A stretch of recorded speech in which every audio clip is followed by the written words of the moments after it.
Sir हम life में सब कुछ को बड़ा करना चाहते हैं, मगर सर हमें फियर होता है सर कुछ ना कुछ। तो सर मैं जानना चाहता हूँ आपकी तरह सर फियरलेस कैसे हो सकते हैं सर? कितने लोग चाहते हैं? आई आंसर दे। और तेरी इतनी मेजॉरिटी, आपको तो भाई पॉलिटिक्स में होना चाहिए। सर मैं जानना चाहता हूँ सर आपकी तरह सर एब्सोल्युटली फियरलेस कैसे हो सकते हैं? मेरी तरह? Yes sir. मेरी तरह तो एक ही है भैया इस दुनिया में।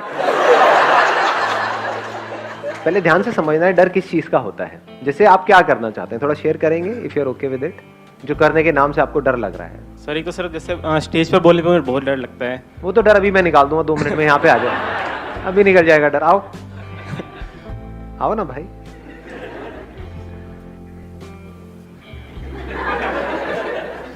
Thank you sir. अब बताओ क्या डर है इसके अंदर? इन खच्चरों से क्यों डर रहे हो?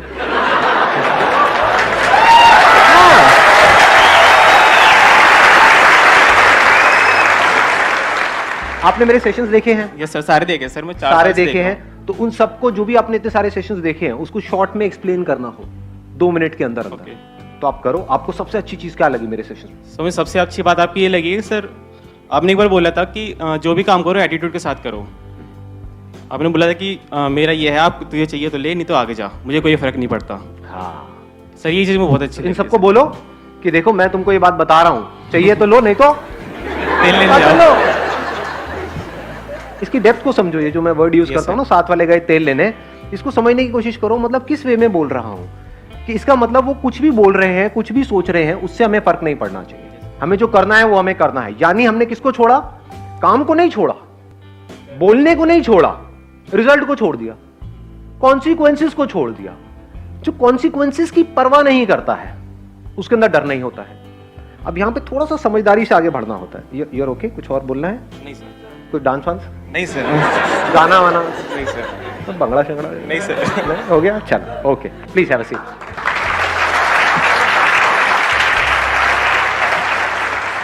इसको मैं थोड़ा सा और बिल्ड करूंगा इस पर्टिकुलर पॉइंट को, क्योंकि बड़ा इंटरेस्टिंग है। मैंने क्या कहा? कॉन्सिक्वेंसेस को छोड़ दो। तो किन कॉन्सिक्वेंसेस को हम छोड़ें? 2 तरह के, एक है फिजिकल, एक है साइकोलॉजिकल। साइकोलॉजिकल कॉन्सिक्वेंसेस को छोड़ दो, फिजिकल के लिए प्लान कर लो। मतलब कि कोई काम आप करने वाले हो, आपको डर लग रहा है, पहले आपको देखना है किस वजह से डर लग रहा है। दैट फियर इज साइकोलॉजिकल और दैट इज फिजिकल। जैसे मैं एक पहाड़ के ऊपर खड़ा हुआ हूं, मुझे डर लग रहा है यहां से नीचे छलांग लगाने में, तो वो लगना भी चाहिए। That is not psychological, that is what? Physical. आ रही है ना बात पकड़ में? ये बड़ा सटल सा पॉइंट है, अगर आप इसको कैप्चर करोगे तो बड़ा मजा आएगा। फिजिकल फियर्स के लिए क्या करना है? प्लान करना है, वहां पर प्लानिंग काम आती है। साइकोलॉजिकल फियर्स में कोई प्लानिंग काम नहीं आती है, वहां पर सिर्फ समझ काम आती है। जैसे अभी जो इनका फियर था पब्लिक स्पीकिंग का, वो क्या है? वो फिजिकल फियर है या साइकोलॉजिकल है? साइकोलॉजिकल है, क्योंकि फिजिकली यहां पर आकर के कुछ भी करके चले जाएं, कोई कुछ नहीं करने वाला। सब देखेंगे 2-4 मिनट में, सब भूल भाल जाएंगे। तो आप कोई काम करने वाले हो और आप कह रहे हो कि मेरे को वो काम करने से डर लग रहा है। क्यों डर लग रहा है? इसको फिगर आउट करना है। क्या इसलिए डर लग रहा है कि मैं वो काम करूंगा तो लोग क्या कहेंगे, मेरे घर वाले क्या कहेंगे, किसी को बुरा ना लग जाए? ये सब क्या है? साइकोलॉजिकल है। या डर इसलिए लग रहा है कि मैंने 5 साल तक काम करके कुछ पैसा जोड़ा है, मान लो 5 लाख रुपए जोड़ा है, और बड़ी मेहनत करके सुबह से रात तक, तो मुझे डर लग रहा है कि मैं ये काम करूं और वो पैसा चला ना जाए। ये क्या है? साइकोलॉजिकल है, फिजिकल है? फिजिकल है। ये डर होना भी चाहिए। जिनमें ये डर नहीं होता वो सड़क पे आ जाते हैं, बर्बाद होने में 2 मिनट लगते हैं। तो बस ये 2 ही तरह के फियर्स होते हैं, फिजिकल है, साइकोलॉजिकल है। फिजिकल में क्या काम आता है? Planning, learning, knowledge, understanding of that thing that you are doing. जैसे अगर पहाड़ से आपको छलांग लगानी ही लगानी है तो बंजी जंपिंग करो ना, उसमें कोई रिस्क नहीं है। पैराशूट लगा के करें सर? पैराशूट तो इतनी जल्दी नहीं खुलेगा, ट्राई मत करना भाई साहब, उसी पैराशूट में आपको ले करके जाएंगे।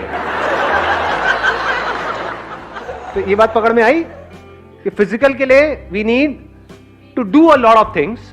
इन psychological fears nothing needs to be done, it just needs to be understood. उसको समझ लेना है और समझ करके एक्ट करना है। और जब आप एक्ट करोगे आप देखोगे अरे इसमें तो डरने वाली कोई बात ही नहीं थी। बट सर फिर भी लगता है। उसके बाद नहीं लग सकता। कोई भी चीज जब तक आपने नहीं सीखी होती है तब तक डर लग रहा होता है या जब सीख जाते हो उसके बाद भी डर लगता है? और सीखने के बाद अगर आपको डर लग रहा है तो वो साइकोलॉजिकल नहीं है, वो फिजिकल है। यानी आपको तैरना आ गया है। जब तक तैरना नहीं आता है पानी से बड़ा डर लगता है। जब तैरना आ जाता है तो क्या स्विमिंग पूल में आपको तैरने से डर लगता है? लगाओ थोड़ा सा दिमाग। बट अगर समुद्र में तैर रहे हो वहां पे डर लगता है? क्या लगना चाहिए? नहीं लगना चाहिए। या 2 किलोमीटर अंदर चले गए फिर कह रहे हैं भैया आई एम फियरलेस। समझ पा रहे हो? तो सीखने के बाद भी अगर आपको डर लग रहा है, there is a strong possibility that is a physical fear, not a psychological fear. और वो होना भी चाहिए। इन दोनों के बीच का फर्क अगर हमको समझ आता चला जाता है तो हमको बिल्कुल क्लियर हो जाता है कि किस तरह से अपनी लाइफ में आगे बढ़ना है। साइकोलॉजिकल फियर्स धीरे धीरे जैसे जैसे हमारी समझ गहरी हो जाती है जीरो हो जाते हैं। मर गया तो क्या होगा? ये क्या है? ये फिजिकल है या साइकोलॉजिकल है? आराम से सोच के बोलना। मेरे साथ में जो लोग हैं वो मर गए तो क्या होगा? ये फिजिकल है साइकोलॉजिकल है? साइकोलॉजिकल है।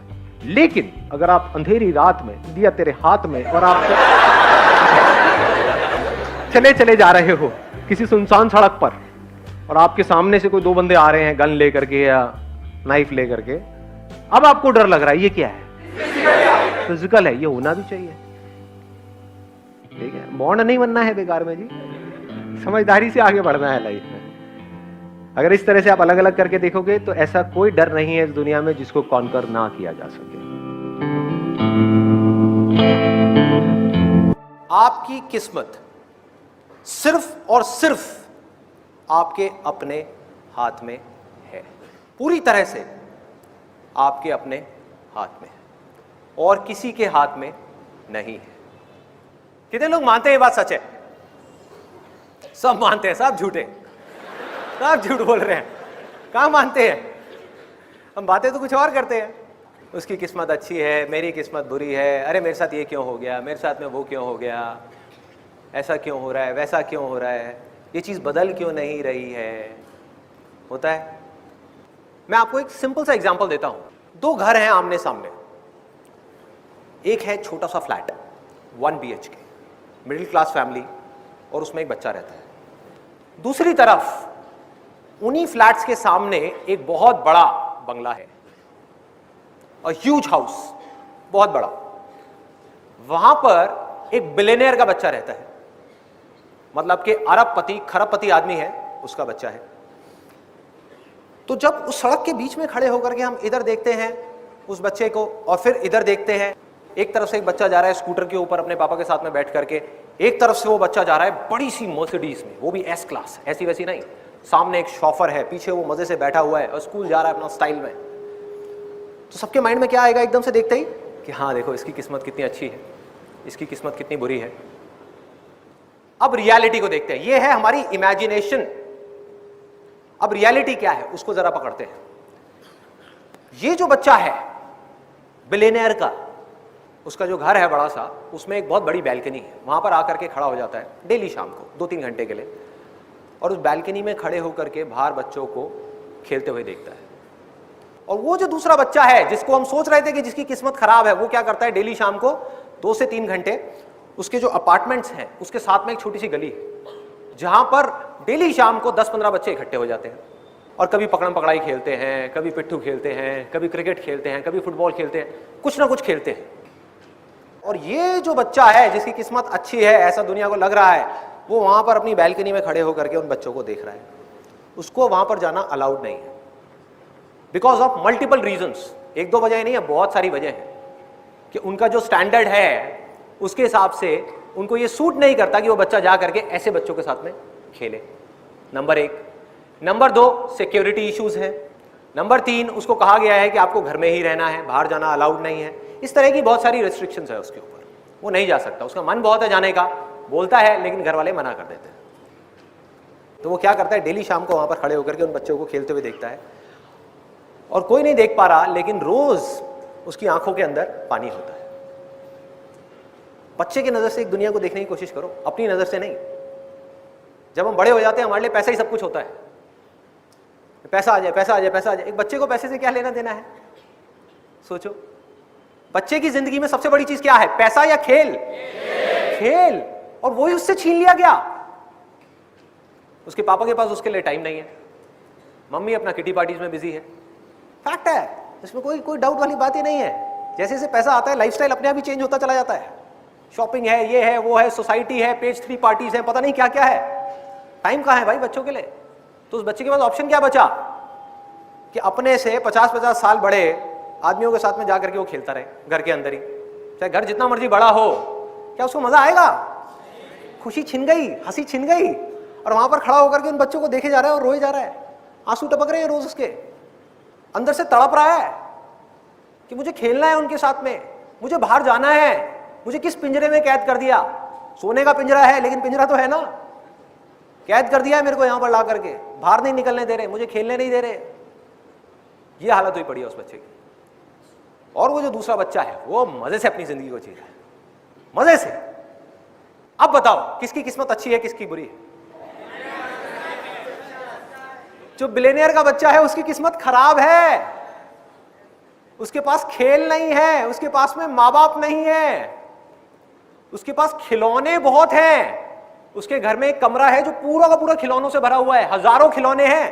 और उस मिडिल क्लास वाले बच्चे के पास में सिर्फ 4 खिलौने हैं, लेकिन उन 4 खिलौनों का उस बच्चे में क्रेज है, उसमें इन हजारों खिलौनों का भी कोई क्रेज नहीं है। सोचो एक बच्चे के लिए इससे खराब किस्मत क्या हो सकती है कि उसके अंदर से खिलौनों का ही क्रेज निकल जाए।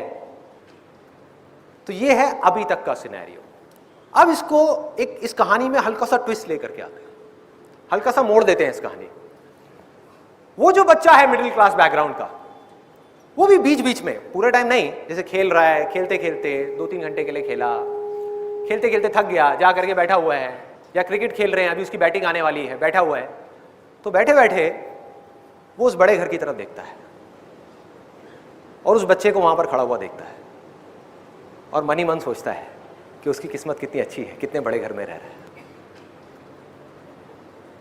कि हमारा ऐसा घर क्यों नहीं है, हमारे पास ऐसी गाड़ी क्यों नहीं है, मेरे पापा के पास में स्कूटर क्यों है, मर्सिडीज क्यों नहीं है, इतना बड़ा घर क्यों नहीं है, घर के अंदर इतनी बड़ी लॉन क्यों नहीं है, इतने सारे नौकर क्यों नहीं है, इतने अच्छे कपड़े क्यों नहीं है, इतने सारे टॉयज क्यों नहीं है।